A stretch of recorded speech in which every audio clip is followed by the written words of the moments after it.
صبح توی باشگاه یاد حرف یکی از توترایی افتادم که پارسال با هم دیگه هفته اورینتیشن ویک دانشگاه رو داشتیم میگذروندیم.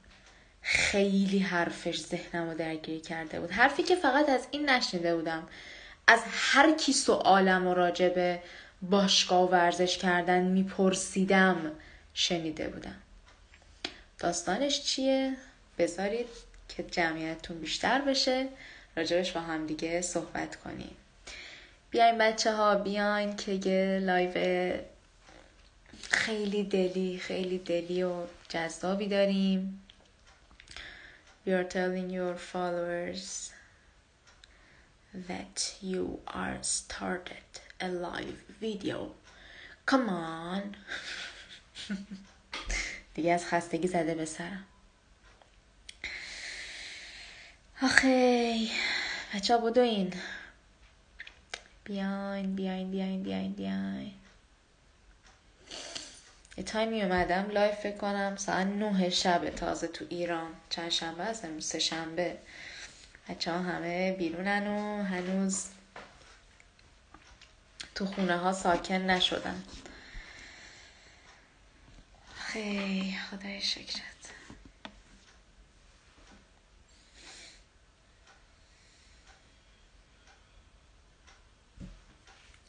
خب بذارید من بحث رو شروع کنم. لایوم سیو میکنم اول بهتون بگم. توتر اصلا کیه؟ بذارید اولی براتون تعریف کنم. بچه توتر اینجا یه بچه هایی هستن که بچه های سال بالایی به نیوکامرها، یعنی تازه ورودها، سلام لیلا جان خوش اومدی، به تازه ورودها در واقع انتخاب میشن. دانشگاه یه پروسه ای داره که تازه ورود دانشگاه پروسه ای داره واسه انتخاب توتر. توتر یه جور مثلا مربی، راهنمایی، همچین معنی داره برای کسایی که جدید الورود هستن که میخوان بیان تازه کورس رو شروع کنن تو دانشگاه، میخوان بیان و آشنا نیستن، بلد نیستن، با توتر در ارتباط هستن که این توتر بهشون کمک کنه. آقا این مگنت کی رو کجا بگیرم، این کورس رو چی کار کنم و اینا. تو خلاصه توتر با دانشجو هست. ما هم پارسال توتر داشتیم دیگه و من مثل همیشه دغدغه اصلیم همیشه بود ورزش کردن که چی کار کنم. باید من ورزشم انجام بدم، حالا محیط جدیده. گفتم خب اوکی، میرم مثلا ورزشمو تو خونه انجام میدم مثل تایمی که ایران بودم. مگه تو خونه ورزش نمی‌کردم و تو خونه ورزشمو انجام میدم. بعد دیگه دانشگاه شروع شد، هی از بچه‌ها میپرسم که مثلا باشگاه بخوام برم شرایطش چجوریه و اینا. ببین من از هر کی میپرسیدم که باشگاه میخوام برم شرایطش چجوریه، همه قیافه ها اینجوری میشد که باشگاه هم هست خوبه ولی کثیفه، نمیدونم شلوغه، بو میدن بچه ها، نمیدونم غروب سخته، آدم بعد کلاساش باید بره، خسته، بدن نمیکشه. بعد مثلا میدیدم بچه ها رو که بعد از اینکه کلاس تمام شه مثلا ساعت 5 غروب میان میمدن تو کافه دانشگاه نشسته بودیم، مثلا یه قهوه میخورن، بعد میخواستن برن دانشگاه، خودشون رو میکشوندن. و امروز که داشتم به این پروسه توی باشگاه نگاه میکردم، الان دقیقاً دیگه از 1 سال گذشته که ما مهاجرت کردیم و داشتم به تغییرات خودم نگاه میکردم. اینکه خب ترسایی که داشتم، ترسی که واسم اتفاق افتاد، چاقی که به وجود اومد، با وجود این که من از روز اول ورزشمو داشتم. این رینگ لایت که میزنه تو چشمم خیلی یه حس بدی دارم، مثلا این عینکمو در بیارم. با وجود اینکه خب من از روز اول ورزشمو انجام میدادم، ولی بعد مثلا 10 ماه اول اینجوری چاقی اتفاق افتاد، من توپل شدم. بعد 10 ماه دوباره این علممو بروز کردم، متدها رو تغییر دادم و دوباره انجامش دادم و دوباره این پروسه رفت به سمت در واقع کاهش وزن. عضلاتی که قبل مهاجرت اصلا حسشون نکرده بودم دوباره اومدم بالا، دوباره حسشون کردم، دارم حسشون میکنم. عضلات مثلا مورب، شکمم و خیلی خیلی اتفاقا همینجوری دومینووار. امروز که داشتم خودم رو توی آینه نگاه میکردم توی باشگاه که دوباره دارم جمع میشم، دوباره این سایز داره برمیگرده، سلامتیه داره برمیگرده، انرژیم داره برمیگرده. همینجوری رفتم تو یک سال قبل که یادته روز اول از هر کی میپرسیدی که ورزش باشگاه دانشگاه شرایطش چجوریه، همه میگفتن خوبه ولی مثلا نمیدونم بو میده، شلوغه، فلانه. و باز به این نتیجه رسیدم که هر کسی که بخواد کاریو انجام بده راهشو پیدا میکنه و هر کسی که نخواد کاریو انجام بده بهونه‌شو پیدا میکنه.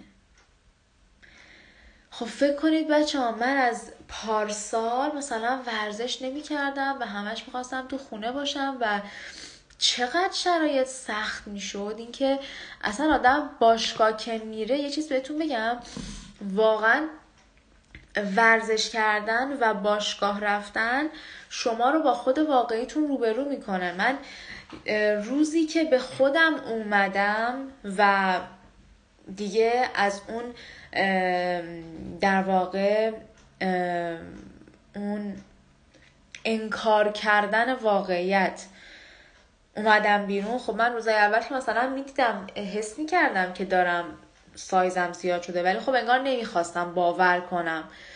بعد هی میرفتم تو فاز انکار که نه حالا مگه چقدر چاق شدم، حالا دوباره خودم رو مثلا لاغر میکنم، هی حالا اینجوری حالا اونجوری، و نمیخواستم باور کنم. دقیقاً ما نزدیک به 2 ماه بعد مهاجرت من تو خونه داشتم ورزش میکردم. 1 اکتبر بود اگه اشتباه نکنم، روز تولد بچه یکی از دوستامون بود. من صبحش رفتم، تو اکتبر بود، تو مهر ماه بود، دقیقا یادم نمیاد چندم بود.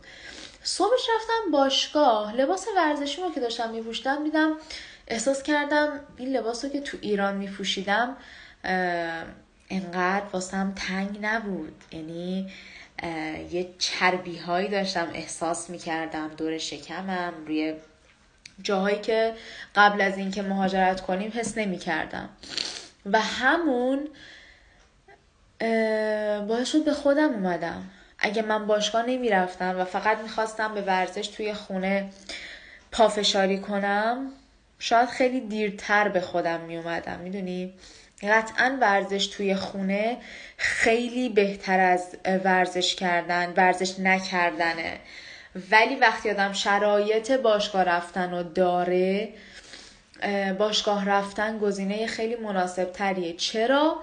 چون تو 4 نفر رو میبینی که دارن تلاش میکنن برای بدنشون، مثلا اون تایمی که من میرم، من صبح زود میرم، 6 صبح میرم باشگاه و واقعا کسی که واقعا به ورزش به چشم فقط لاغر شدن نگاه نکنه، به ورزش به چشم یه روتین نگاه کنه، یه چیزی که یه ابزاری که حالشو خوب کنه، حال منو ابزار ورزش خوب میکنه و من هر روز انجام میدم، میاد حاضر 6 صبح بیدار، 6 صبح بیاد باشگاه. کسی که 6 صبح میخواد بیاد باشگاه قطعاً دیگه حداقل تهش 5 صبح بیداره، 4 و نیم صبح بیداره، 4 صبح بیداره.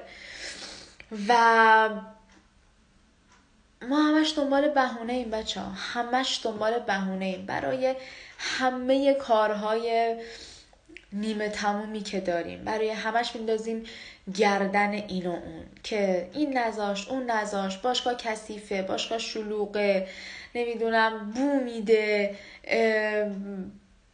و وقتی این 1 سال که دارم نگاه میکنم میبینم که دیدی نگران بودی ولی شد. اصلا چقدر بچه ها میگفتن وای باشگاه فلان، ولی شد. غزال بازم شد، چون خودت خواستی، چون تو حاضر نشدی که از اون روتینی که میدونی چقدر حالتو خوب میکنه فاصله نگرفتی. و یه یادآوری کوچیک دوست داشتم امشب بهتون بکنم. بهونه ورزش کردن در واقع برای هر کاری، نه فقط ورزش کردن. مثال الان من مثال ورزش کردن بود. ما برای هر کاری که بخوایم نخوایم انجام بدیم بهونه‌شو داریم و برای هر کاری که بخوایم انجام بدیم دنبال راه حلش هستیم. خیلی خاطره واسم قشنگ بود که وقتی به یادم اومد دیدم آها منم میتونستم پارسال درگیر همین حرفای بیخود بشم که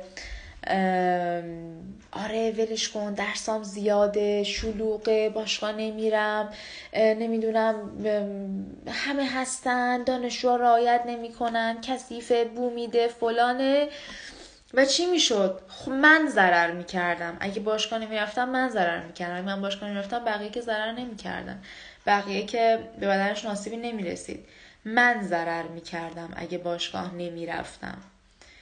و قشنگ ما هر لحظه تو زندگیمون سر دوراهی تصمیم قرار داریم، اینور یا اونور، اینور یا حالا ورزش، اینور یا اونور، باشگاه، اینور یا اونور، نمیدونم تغذیه، اینور یا اونور، یه وعده میخوام بخورم، این یا اون، وعده دوم این یا اون. همش ما تو دوراهیم، همش تو دوراهی در واقع سلام کوثر، تو دوراهی تصمیم گیری هستیم. و میبینید که چقدر آدم ها، و اینم بگم بهتون که بچه ها ما مسئولیم در برابر احساساتی که با حرف هامون تو دل بقیه به وجود میاریم. انقدر اینجا میبینیم ما که چقدر جدید الورودا رو میترسونن. ای کاش این کارو نکنیم. میدونی هر کسی که مهاجرت میکنه اگه شرایط خوب بود و دنبال بلند پروازی های خودش نبود مهاجرت نمیکرد، تو همون کشور خودش میموند و بالاخره همون روتین زندگی که خیلی ها شاید قبلش داشت و انجام میداد. ولی وقتی مهاجرت میکنی یعنی تو بالاخره میای توی کشوری که میخوای زندگی تو دوباره بسازی و ما نباید همدیگه رو بترسونیم. این کاریه که ما بچه های سال بالایی خیلی موقع ها خواسته یا ناخواسته، البته ما که سال بالایی نمیشیم، تازه 1 سال اومدیم، ولی خب بالاخره همون 1 سال تجربه‌ای که آدم داره خواسته یا ناخواسته خیلی حرفای ممکنه بزنیم که ته دل کسی که تازه 1 هفته اومده رو خالی کنیم و ترس الکی بندازیم تو جون اون طرف. میدونی چرا اینو میگم؟ چون پارسال وقتی که همین مثالی که بهتون گفتم راجع به باشگاه و ورزش کردن از هر کی میپرسیدم همه میگفتن وای درس‌ها زیاده، شلوغه، بو میده، نمیدونم اینجور بهونه. خب منی که خودم وارد یه دنیای ناشناخته‌ای شده بودم و انتظار داشتم کسی که توتر منه، مربی منه، همراه منه، خب اینجوری ته دل آدم رو خالی نکنه. نه حالا اون، هر کسی، بچه های در واقع اونهایی که ته دل آدم رو خالی میکنن. واقعا ما مسئولیم در برابر حرف یا امسال. مثلا هر کی میاد راجع به اینجا میپرسه چه جوریه، میگم اونی که تازه اومده خیلی ذوق داره، خیلی شوق داره و اصلا کار قشنگی نیست که ما اینجوری بزنیم، بترسونیم، بزنیم تو پوزش که حالا اینجا مثلا چنگی به دل نمیزنه، وایستا میبینی. یعنی چی؟ تو با همین یه حرف کل اون امیدی که اون طرف داشت و بنده خدا در 1 لحظه ناامید کردی. و این اتفاقی بود که پارسال واسه من افتاد. امروز داشتم تو باشگاه بهش فکر می‌کردم اگه منم میخواستم منم در واقع شرایط طوری بود که منم میتونستم مثل خیلی ها ممکنه با این حرفای ساده ما هی یه دفعه اصلا از مسیر خارجن. هر کسی اونقدر قدرت نداره که توی یه مسیری محکم تا آخر بمونه. که منم میتونستم بترسم، نرم سمتش و معلوم نبود چی میشه، ولی خدا رو شکر که اعتیادی ساختم واسه خودم به نام ورزش که اگه هر چی رو ازم بگیرن من با بدنم، از بدنم میتونم استفاده کنم، از وزن بدنم میتونم استفاده کنم که این جریان انرژی ورزش رو تو وجودم راه بندازم.